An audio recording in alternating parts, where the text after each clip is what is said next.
अस्सलाम वालेकुम first year बेटे open your biology book chapter number 10 human respiratory system. Chapter 9 बेटे हमने कंप्लीट कर लिया था, डैट इज़ डाइजेस्टिव सिस्टम। आज हम नेक्स्ट सिस्टम स्टार्ट करेंगे, डैट इज़ रिस्पायरेशन। ठीक है, इस चैप्टर में मैं आप लोगों को डिटेल से पढ़ाऊंगी। रिस्पायरेशन का प्रोसेस जो है वो किस तरह से हो रहा है, रिस्पायरेशन के प्रोसेस में कौन कौन से ऑर्गन्स इन्वॉल्व हैं और फंक्शंस क्या हैं। Then in the end respiratory system से रिलेटेड जितनी भी डिजीज़ हैं उनमें से कुछ इंपॉर्टेंट डिजीज़ जो हैं वो भी आपके कोर्स में शामिल हैं, वो भी इंशाल्लाह इस चैप्टर में हम लोग कवर करेंगे। Let's start with the reading, then इंशाल्लाह मैं आपको साथ साथ जो है वो एक्सप्लेन करती जाऊंगी। अपनी बुक का पेज नंबर 215 आप लोग ओपन करें। You have studied in your previous class how organisms get energy out of food molecules. For this purpose, organisms carry out catabolic processes in their cells, collectively called cellular respiration. Glycolysis, Krebs cycle, electron transport chain. These processes use oxygen and produce carbon dioxide. The term external respiration is used for the uptake of oxygen from the environment and the disposal of carbon dioxide into the environment at blood system level. It involves breathing and exchange of oxygen and carbon dioxide in capillaries. The organ which carry out these processes constitute the respiratory system. The theme of this chapter is to explain the respiratory system of humans and important respiratory disorders. Just यहाँ पे हमने क्या पढ़ा, हमने पढ़ी introduction about this chapter. सबसे पहली चीज़ आती है रिस्पायरेशन। रिस्पायरेशन क्या चीज़ है बेटे? Respiration is the one of the most important metabolic activity of all organism. तकरीबन जितने भी ऑर्गेनिजम्स लिविंग ऑर्गेनिजम्स में हैं, इन केस प्लांट्स भी हैं, ह्यूमन बींग्स भी हैं, एनिमल्स भी हैं, सब में जो रिस्पायरेशन है बेटे, this is very important metabolic activity. ठीक है, रिस्पायरेशन के दो लेवल्स हैं। हम रिस्पायरेशन को दो मेन लेवल्स में डिवाइड करते हैं। ठीक है, कौन कौन से लेवल हैं? एक होती है सेलुलर रिस्पायरेशन, एक आपकी होती है ऑर्गेनिज्म या उसको हम लोग ये कह सकते हैं एक्सटर्नल रिस्पायरेशन। यानी कि रिस्पायरेशन को भी हमने दो मेन लेवल्स में डिवाइड कर दिया, दो मेन लेवल्स में इसको हम स्टडी करते हैं। एक कौन सी मैंने आपको बता दिया, सेलुलर रिस्पायरेशन है हमारे पास, और एक कौन सी आ रही है जिसको हम लोग कह देते हैं ऑर्गेनिज्म रिस्पायरेशन कहते हैं, या उसको हम लोग क्या कहते हैं, एक्सटर्नल रिस्पायरेशन करते हैं। तो दो लेवल मैंने आपको बता दिए। पहली जो रिस्पायरेशन है हमारी, that is known as cellular respiration. आपकी बुक में भी लिखा हुआ है बेटे, इसको अंडरलाइन कर लो आप। सेलुलर रिस्पायरेशन क्या होती है बेटे? In order to get energy. ठीक है, फूड मॉलिक्यूल से एनर्जी लेने के लिए ऑर्गेनिज्म जो हैं बहुत सारे कैटाबॉलिक प्रोसेसेस जो हैं अपने अपने सेल्स के अंदर कर रहे होते हैं। ठीक है, उन कोलेक्टिवली तमाम के तमाम जो प्रोसेस हो रहे हैं, जो फंक्शंस हो रहे हैं, उनको हम लोग कलेक्टिवली क्या कह रहे होते हैं? सेलुलर रिस्पायरेशन हो कह रहे होते हैं। क्यों? क्योंकि वो सेल्स के अंदर हो रही होती है। ठीक है, बॉडी के जितने भी सेल्स हैं, चाहे वो प्लांट की बात हम करें, चाहे वो एनिमल की बात करें, लेकिन इस केस में हम लोग ह्यूमन बींग्स की पढ़ रहे हैं, तो इसीलिए मैं इसको बार बार जो है ह्यूमन ही का जो है बेटे वो जिक्र करूँगी। तो वो रिस्पायरेशन जो ऑर्गेनिज्म कैरी आउट कर रहा है इन देयर सेल, उसको हम लोग क्या कहते हैं? कैटाबॉलिक जो प्रोसेस हैं उनको हम कंबाइनली कहते हैं सेलुलर रिस्पायरेशन। कॉमन एग्जांपल उसकी जो कौन कौन से प्रोसेस इन्वॉल्व हैं, डेट इज़ ग्लाइकोलिसिस है, क्रेब्स साइकिल है, और इलेक्ट्रॉन ट्रांसपोर्ट चेन आपके पास आती है। दूसरा लेवल रिस्पायरेशन का, जिसको हम लोग ऑर्गेनिज्मिक या एक्सटर्नल रिस्पायरेशन कहते हैं। एक्सटर्नल रिस्पायरेशन, इसको भी आप अंडरलाइन करो। वो क्या चीज़ है? एक्सटर्नल रिस्पायरेशन बेटे वो प्रोसेस है जिसमें अपटेक ऑफ ऑक्सीजन होता है और डिस्पोजल ऑफ कार्बन डाइऑक्साइड होता है। ठीक है, ऑक्सीजन ली जाती है, कार्बन डाइऑक्साइड को निकाला जाता है। ठीक है, तो इस तरह के प्रोसेस को क्या कहते हैं? एक्सटर्नल रिस्पायरेशन कहते हैं।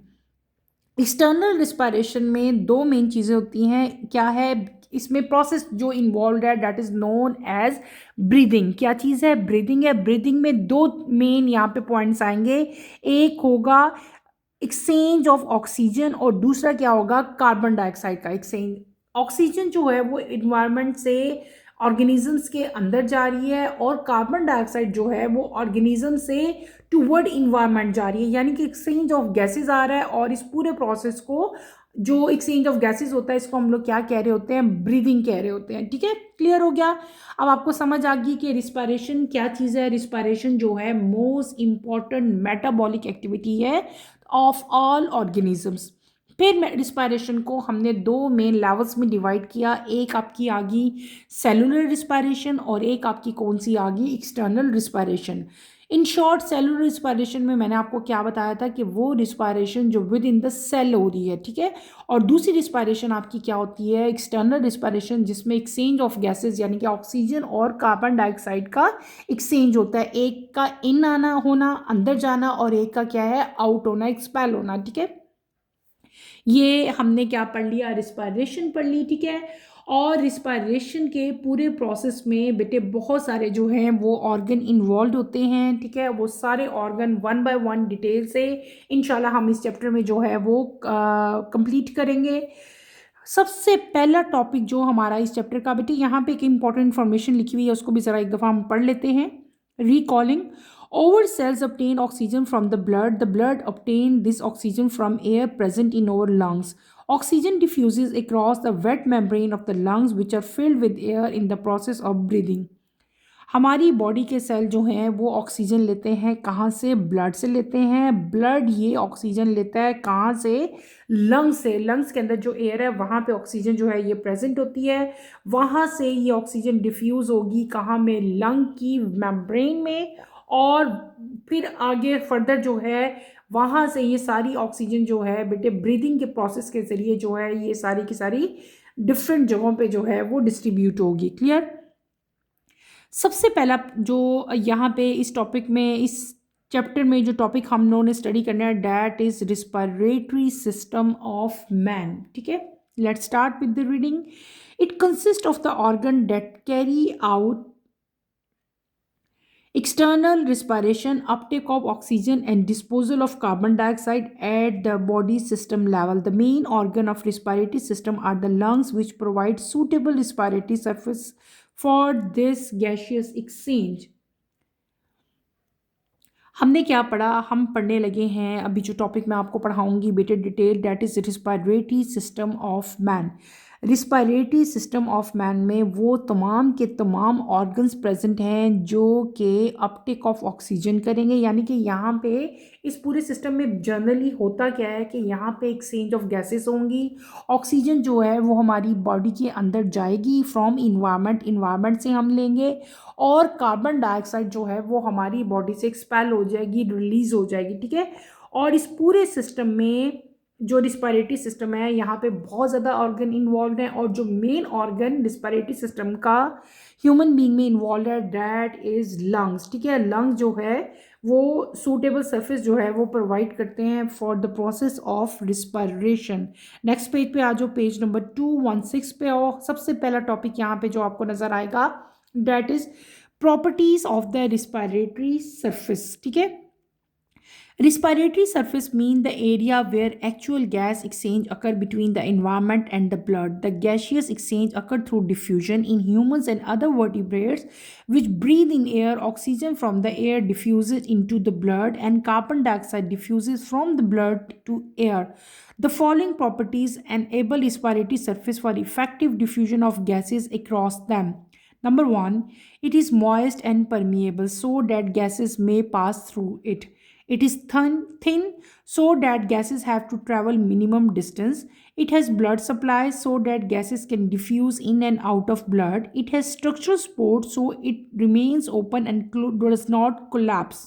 Number 5, it is located internally so that its moist surface does not lose water to the atmosphere. Number 6, air ventilates over it, that is, moves toward and away from it. Number 7, air reaches to it after passing a branch tubular way so that air becomes saturated with water vapors before reaching it. हमने पढ़ना है properties of respiratory surface. जितनी भी respiratory surface है उनकी properties क्या है। अब सबसे पहला वर्ड तो ये आता है कि what is respiratory surface. Respiratory surface क्या होती है बेटे? सबसे पहले तो आपको ये चीज़ पता होना चाहिए। रिस्पायरेटरी सरफेस का मतलब होता है वो एरिया जहाँ पे गैसेस का एक्सचेंज होता है, ठीक है, इन्वायरमेंट और ब्लड के दरमियान में। अच्छा, कौन सी गैसेस एक्सचेंज हो रही हैं ये तो आपको पता है ना। कौन सी गैसेस यहाँ पे एक्सचेंज होती हैं? ऑक्सीजन और कार्बन डाइऑक्साइड, यही दो गैसेस हैं जिनका एक्सचेंज होगा।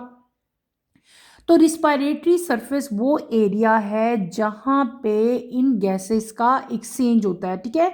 और जो गैसेस का एक्सचेंज होता है वो किस प्रोसेस के जरिए होता है? वो होता है थ्रू डिफ्यूजन। यहाँ पे जो प्रोसेस इन्वॉल्व होगा वो कौन सा होगा?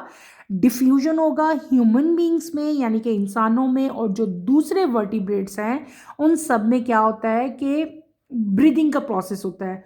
ऑक्सीजन जो है वो एयर से डिफ्यूज़ होके ब्लड में शामिल हो जाती है, और जो कार्बन डाइऑक्साइड है वो हमारी बॉडी से डिफ्यूज़ होके इन्वायरमेंट के अंदर शामिल हो जाता है, ठीक है। क्लियर हो गया? तो जो रिस्पायरेटरी सरफेस है वो एनेबल करती है, यानी कि ये चीज़ को हेल्प आउट करती है, ईज आउट करती है कि डिफ्यूजन ऑफ गैसेस जो है वो इजीली इन्वायरमेंट और ह्यूमन बींग्स के दरमियान में जो है वो हो सके।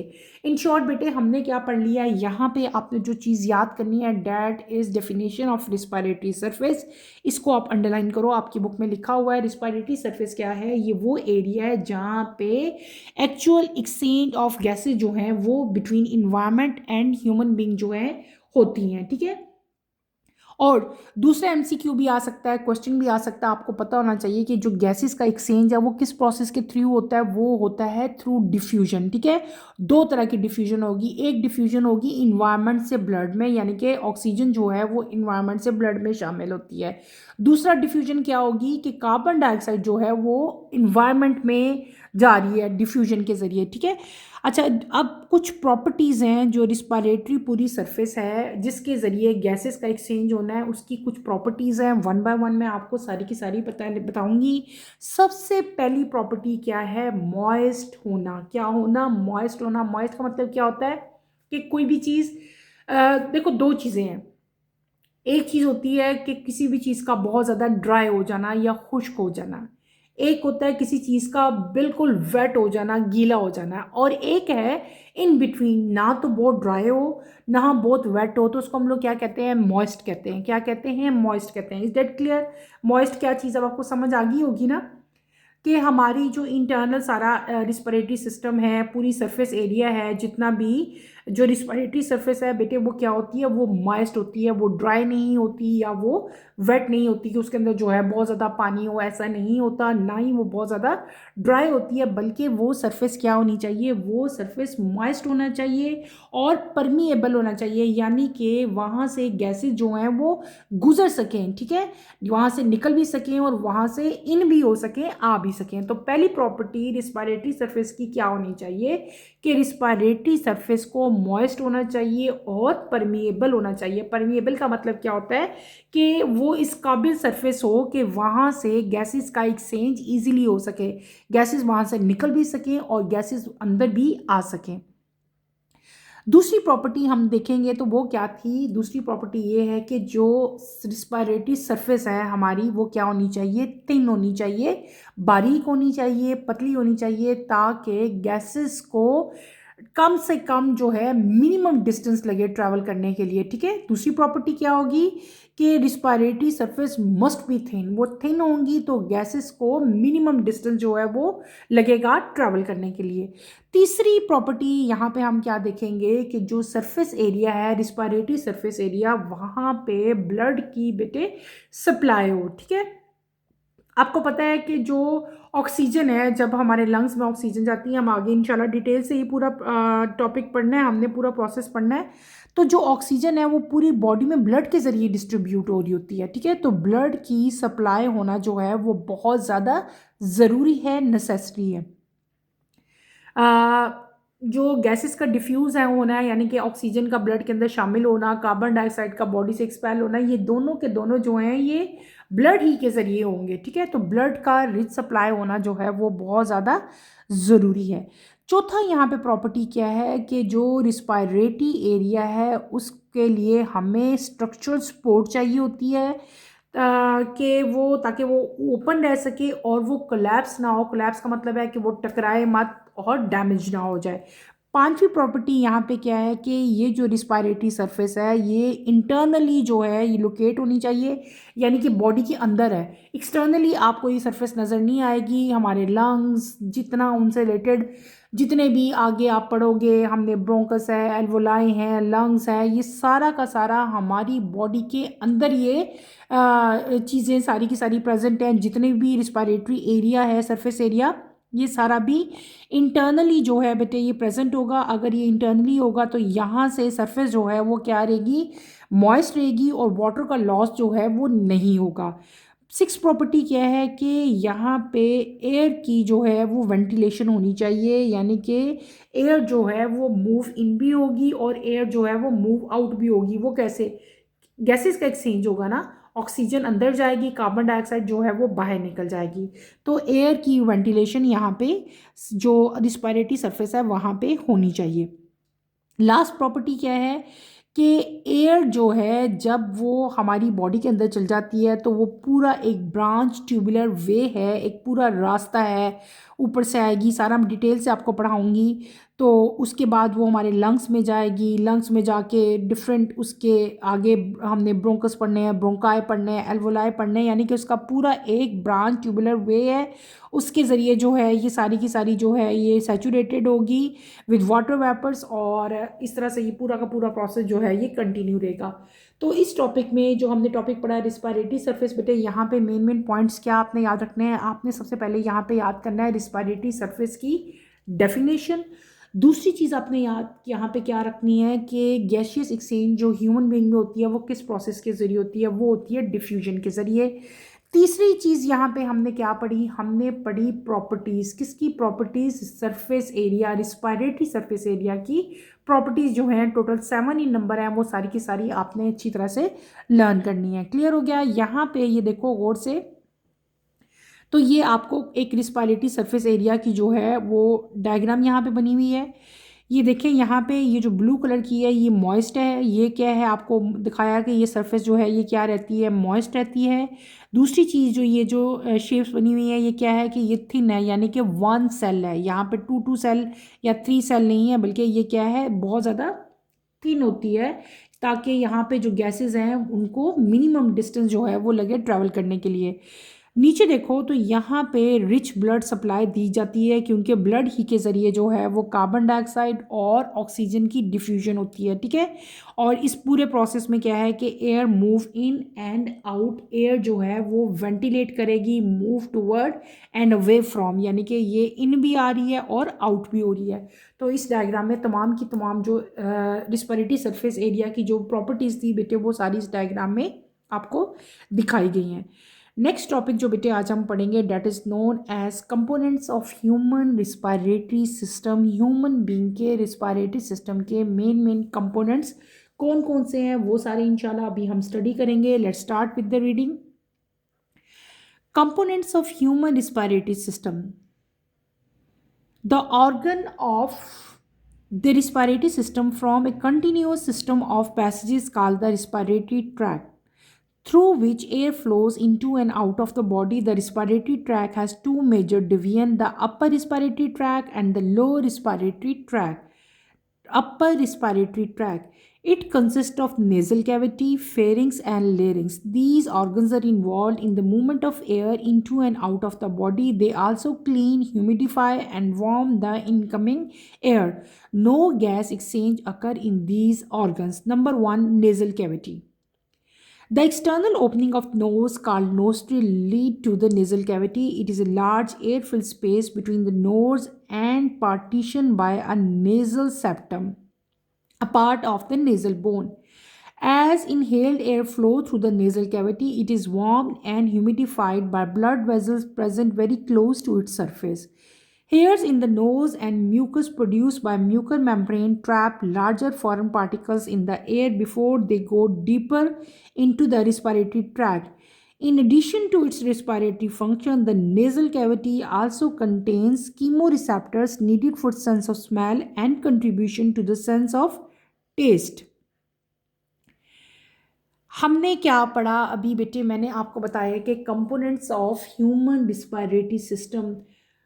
जो ह्यूमन बीइंग का बेटे रिस्पायरेटरी सिस्टम है पूरा का पूरा, जो कंटिन्यूअस एक पैसेज है, कंटिन्यूअस एक रास्ता है जिसके ज़रिए ये पूरा प्रोसेस होना है, उस पूरे रास्ते को, उस पूरे पैसेजेस को, यानी कि सिस्टम ऑफ पैसेजेस जो बना हुआ है, ठीक है, उस पैसेज के आप सिस्टम को हम लोग क्या कहते हैं, रिस्पायरेटरी ट्रैक कहते हैं। क्या कहते हैं, रिस्पायरेटरी कहते हैं। यानी कि जो ऑर्गन हैं रिस्पायरेटरी सिस्टम के बेटे, वो एक कंटिन्यूअस सिस्टम बनाते हैं डिफरेंट टाइप के पैसेजेस का, जिनको कंबाइनली हम लोग क्या कहते हैं, रिस्पायरेटरी ट्रैक कहते हैं, ठीक है।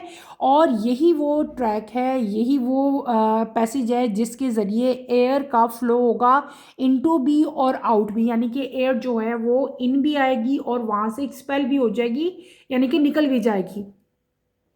रिस्पायरेटरी ट्रैक को हम दो मेन जो हैं, दो मेजर डिवीजन जो हैं उसमें डिवाइड करते हैं। एक को हम लोग कहते हैं अपर रिस्पायरेटरी ट्रैक और एक को हम लोग क्या कहते हैं, लो रिस्पायरेटरी ट्रैक। क्या कहते हैं, अपर, और एक को क्या कहते हैं, लो रिस्पायरेटरी ट्रैक। समझ आ गई है।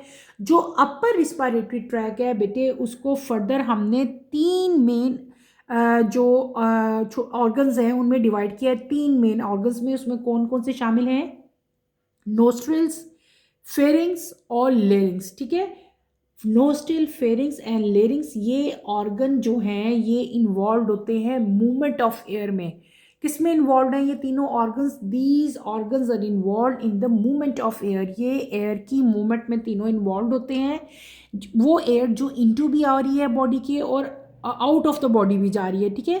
तो एयर का इन और आउट होना वो जो है इन तीन ऑर्गन्स के अंडर है। नेजल कैविटी है, फेरिंग्स है, और आपके कौन से आते हैं, फेरिंग्स, लेरिंग्स और नेजल कैविटी कह लो या उसको आप नोस्ट्रिल कह लो, एक ही बात है, ठीक है। तो यहाँ पे इन तीन ऑर्गन्स में, यानी कि जो अपर रिस्पायरेटरी ट्रैक है, यहाँ पे बेटे कोई भी जो है वो गैसेस की एक्सचेंज नहीं होती, ये भी बात आपने याद रखनी है। सबसे पहला जो ऑर्गन अपर रिस्पायरेटरी ट्रैक है, that is known as nasal cavity. क्या कहते हैं उसको, हम लोग नेजल कैविटी कहते हैं, या आप उसको नोस्ट्रिल भी कह सकते हो, ठीक है, एक ही बात है। External opening of nose, nose तो सबको पता है ना, देखो आपके फेस के ऊपर एक नोज है, ठीक है। तो जो इसकी एक्सटर्नल ओपनिंग है, जो बाहर से आपको इसकी ओपनिंग नजर आती है नोज की, इसको हम लोग क्या कहते हैं, नोस्ट्रिल कहते हैं, ठीक है। और नोस्ट्रिल जो है उसकी जो आगे फर्दर अगर अंदर की तरफ जब इंटरनल वो जाता है, तो इंटरनल जाके वो कहाँ स्टॉप होता है, वो अंदर बाहर से आपको जो नजर आ रहा है structure, that is nose. Nose की जो ओपनिंग है वो, उसको हम लोग क्या कहते हैं, नोस्ट्रिल कहते हैं। और नोस्ट्रिल ही आगे जाके किस में कन्वर्ट हो जाता है, नेजल कैविटी में, ठीक है, समझ आई है। यानी कि बाहर फेस पे जो आपको चीज नजर आ रही है, that is nose, clear. Nose के बाद जो आपको एक्सटर्नल दो ओपनिंग नजर आती हैं नोज के ऊपर, उन दोनों ओपनिंग्स को हम लोग क्या कहते हैं, नोस्ट्रिल कहते हैं। Left nostril and right nostril. यही नोस्ट्रिल जब अंदर की तरफ यानी कि इनवर्ट जाते हैं, तो ये किस में कन्वर्ट हो जाते हैं, ये कन्वर्ट हो जाते हैं नेजल कैविटी में, ठीक है। ये क्या करते हैं, इनका मेन फंक्शन क्या होता है कि जो एयर, यानी कि देखो हमारे इर्द गिर्द सारी एयर प्रेजेंट है जो हम हर टाइम हमारे नोज में जा रही है, ठीक है। तो वो एयर जो नोज में जाती है बेटे, ये क्या करते हैं उसको, यानी कि जो नेजल कैविटी का मेन फंक्शन है वो क्या कर रहा है, वो इस एयर को क्लीन करता है, ह्यूमिडिफाई करता है, और इनकमिंग एयर को क्या करता है, वार्म अप करता है, ठीक है, क्लियर हो गया। यहाँ पे एक लार्ज एयर फिल्ड स्पेस जो है वो प्रेजेंट होता है, जो कि यानी कि एक स्पेशल टाइप का एक पार्ट प्रेजेंट होता है, ठीक है, जो कि नोज की पार्टीशनिंग कर देता है। और वो नेजल बोन, यानी कि देखो हमारे नोज के अंदर एक बोन भी है सेंटर में प्रेजेंट, नेजल बोन का पार्ट है, उसको हम लोग क्या कहते हैं, नेजल सेप्टम कहते हैं। क्या कहते हैं, नेजल सेप्टम कहते हैं, आपने याद रखना है। यानी कि नोज के अब हमने क्या क्या चीज़ें पढ़ ली, हमने पढ़ लिया नोस्ट्रिल, फिर हमने क्या पढ़ लिया, नेजल कैविटी, फिर हमने क्या पढ़ लिया, नेजल सेप्टम पढ़ लिया। उसके बाद जब हम लोग, अब इसके फंक्शन क्या है, व्हाट आर द फंक्शन, ये तो स्ट्रक्चर हो गया ना कि आपने नोज का स्ट्रक्चर पढ़ लिया, नेजल कैविटी का स्ट्रक्चर पढ़ लिया। अब इसके फंक्शन क्या है, what are the function of nasal cavity, आपने इसके फंक्शंस भी याद करने हैं। और अगर आपके पेपर में आता है question what are the function of nasal cavity, तो बेटे आपने कोशिश करनी है कि आप पॉइंट्स में इसके जो है वो फंक्शन लिखो। अगर नेज़ल कैविटी का पहला फंक्शन मैं आपको बताऊं, नेज़ल कैविटी का पहला फंक्शन क्या है, तो नेज़ल कैविटी का पहला फंक्शन है कि जैसे ही आप एयर को इनहेल करते हो, क्या करते हो, एयर को आप इनहेल करते हो through nasal cavity, nasal cavity के ज़रिए हम एयर को इनहेल करेंगे।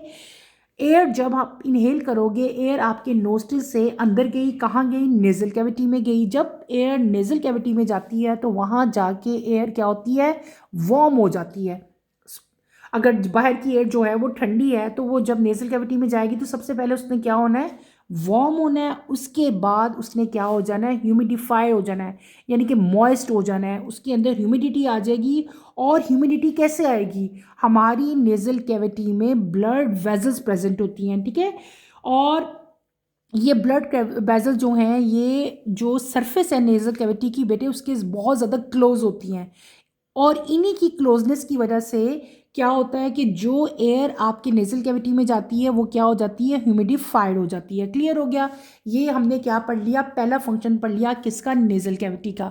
दूसरा फंक्शन नेज़ल कैविटी का क्या है कि नेज़ल कैविटी के अंदर, हमारे नोज़ के अंदर, आप सब ने जो है इसको ऑब्जर्व किया होगा, नोज़ के अंदर हेयर्स प्रेजेंट होते हैं। क्या प्रेजेंट होते हैं, हेयर्स प्रेजेंट होते हैं। अच्छा, अब मैंने क्या बता दिया आपको कि नोज़ के अंदर बेटे हेयर्स प्रेजेंट है, ठीक है। इन हेयर्स का मेन फंक्शन क्या है, अब ऐसी तो नहीं अल्लाह ताला ने कोई भी चीज़ बनाई है वो बेमकसद नहीं है, हर चीज़ का कोई ना कोई फंक्शन है। हमारे नोज़ में जो हेयर्स प्रेजेंट हैं उनका मेन फंक्शन क्या है कि जब आपके नोज़ में कोई फॉरेन पार्टिकल आ जाता है, कोई इंसेक्ट भी फ्लाई करता हुआ चला जाता है, डस्ट पार्टिकल चले जाते हैं, तो वो क्या होगा, वो हेयर के अंदर ट्रैप हो जाएंगे। यहाँ पे नोज़ के अंदर म्यूकस मेम्ब्रेन होती है, क्या चीज़ प्रेजेंट होती है, म्यूकस मेम्ब्रेन होती है। म्यूकस मेम्ब्रेन बेटे एक सेक्रीशन प्रोड्यूस करेगी, और जब कोई भी फॉरेन पार्टिकल नोज़ के अंदर जाता है तो वो जो सेक्रीशन है वो उसके साथ मिक्सअप हो जाती है, ठीक है। मिक्सअप होके क्या हो जाएगा कि वो पार्टिकल जो है वो उधर ही रह जाएगा और वो रिस्पायरेटरी ट्रैक के अंदर शामिल नहीं होगा। यानी कि रिस्पायरेटरी ट्रैक के अंदर सिर्फ और सिर्फ क्या चीज़ जाएगी, एयर जाएगी। जितने भी डस्ट पार्टिकल्स हैं या कोई और पार्टिकल्स हैं, मैंने आपको जस्ट एग्जांपल दी कि अगर कोई इंसेक्ट भी नोज़ के अंदर चला जाता है कभी कभार, या कोई बड़ा डस्ट पार्टिकल चल जाता है, तो वो सारा का सारा जो है वो क्या हो जाएगा, नोज़ के अंदर ही रह जाएगा। और जो एयर है वो बिल्कुल क्लीन हो जाएगी, मॉइस्ट हो जाएगी। और क्लीन और मॉइस्ट एयर जो है वो अंदर हमारे रिस्पायरेटरी ट्रैक में जाएगी। जितने भी डस्ट पार्टिकल्स हैं या कोई और चीज़ें हैं वो सारी की सारी जो हैं वो बाहर ही रह जाएंगी, ठीक है। उसके बाद अगला फंक्शन क्या है कि रिस्पायरेटरी जो फंक्शंस है, नेज़ल कैविटी का एक और फंक्शन भी है कि नेज़ल कैविटी में कीमो रिसेप्टर्स भी होते हैं। क्या होते हैं, इसके अंदर एक रिसेप्टर प्रेजेंट होते हैं। क्या प्रेजेंट होते हैं, रिसेप्टर्स। उन रिसेप्टर्स को हम लोग क्या कहते हैं, कीमो रिसेप्टर्स कहते हैं। आपकी बुक में भी यहाँ पे लिखा हुआ है, इसको अंडरलाइन कर लो। नेज़ल कैविटी के अंदर बेटे special type of receptors present होते हैं, उनको हम लोग क्या कहते हैं, कीमो रिसेप्टर्स कहते हैं। कीमो रिसेप्टर जो हैं ये हमें ज़रूरत होती है किसके लिए, फॉर सेंस ऑफ स्मेल। तो नेज़ल कैविटी के अंदर बेटे ऑल्फैक्टरी रिसेप्टर प्रेजेंट होते हैं जो कि एयरबॉर्न मॉलिक्यूल्स को डिटेक्ट कर लेते हैं। क्या कर लेते हैं, एयरबॉर्न मॉलिक्यूल्स को डिटेक्ट कर लेते हैं और सिग्निफिकेंटली कंट्रीब्यूट करते हैं to the perception of flavours. यानी कि आपने अक्सर देखा होगा कि अगर मतलब परसेप्शन ऑफ फ्लेवर्स, इसमें क्या है कि जब आपको कोई भी, अगर मैं कुकिंग कर रहे हैं, हम सपोज किचन में कुछ भी आपके बन रहा है, तो आप स्मेल से ही अंदाज़ा लगा सकते हो ना कि क्या चीज़ कुक हो रही है, ठीक है। तो ये परसेप्शन है। क्यों, नोज़ के अंदर बेटे डिफरेंट टाइप के एयरबोर्न जितने मॉलिक्यूल जा रहे हैं, खाने के फ्यूम जा रहे हैं, ठीक है। तो नोज़ क्या है, नोज़ स्मेल करेगा, ठीक है। क्यों, क्योंकि उसके अंदर कीमो रिसेप्टर्स लगे हुए हैं। और यहाँ पे ऑल्फैक्टरी रिसेप्टर्स हैं नेज़ल कैविटी के अंदर जो कि एयरबॉर्न मॉलिक्यूल्स को बेटे क्या कर लेते हैं, डिटेक्ट कर लेते हैं। और इससे हमें परसेप्शन ऑफ फ्लेवर जो है उसका भी आइडिया हो जाता है। और हमें जो है वो जो सेंस ऑफ टेस्ट है उसमें भी जो नोज़ है वो बहुत ज़्यादा जो है वो कंट्रीब्यूट करता है। तो आज मैंने आप लोगों को ह्यूमन रिस्पायरेटरी सिस्टम हमने स्टार्ट किया। मैंने आपको डेफिनेशन बताई रिस्पायरेटरी ट्रैक की, और फिर मैंने आपको बताया कि हमने इसको दो मेन डिवीजन में डिवाइड करते हैं। एक है अपर रिस्पायरेटरी ट्रैक और एक कौन सा है बेटे, लो रिस्पायरेटरी ट्रैक। हमने आज स्टार्ट किया अपर रिस्पायरेटरी ट्रैक। अपर रिस्पायरेटरी ट्रैक के तीन मेन पार्ट्स थे, nasal cavity, pharynx and larynx. आज सबसे पहला part that is nasal cavity, मैंने आपको वो पढ़ाया, ठीक है। आपने इसको अच्छी तरह से स्टडी करना है। हमने क्या पढ़ा, मेन मेन पॉइंट्स हैं। एक्सटर्नल ओपनिंग है नोस्ट्रिल, नोस्ट्रिल के बाद नेजल कैविटी है, नेजल कैविटी के बाद मैंने क्या बताया, नेजल सेप्टम पढ़ाया। उसके बाद मैंने आपको क्या बताया, इसके मेन मेन फंक्शन बताए, किसके, नेजल कैविटी के पॉइंट्स में बताए।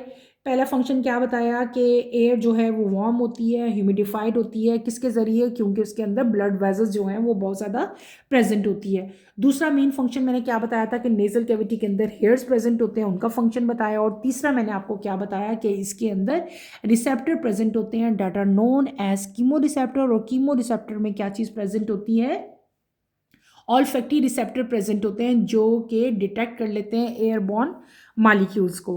तो बेटे आज हमने स्टार्ट लिया है जस्ट ह्यूमन रिस्पायरेटरी सिस्टम का, और सबसे पहला हमने यहाँ पे क्या पढ़ लिया, नेजल कैविटी पढ़ लिया है।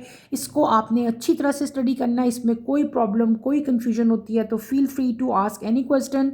यहीं पे अपना टॉपिक मैं ख़त्म करूँगी। इंशाल्लाह कमिंग लेक्चर में आपसे दोबारा मुलाकात होगी। टिल देन अल्लाह हाफिज़। फर्स्ट ईयर टेक केयर बेटे, अपना ख्याल रखिएगा। अल्लाह हाफिज़।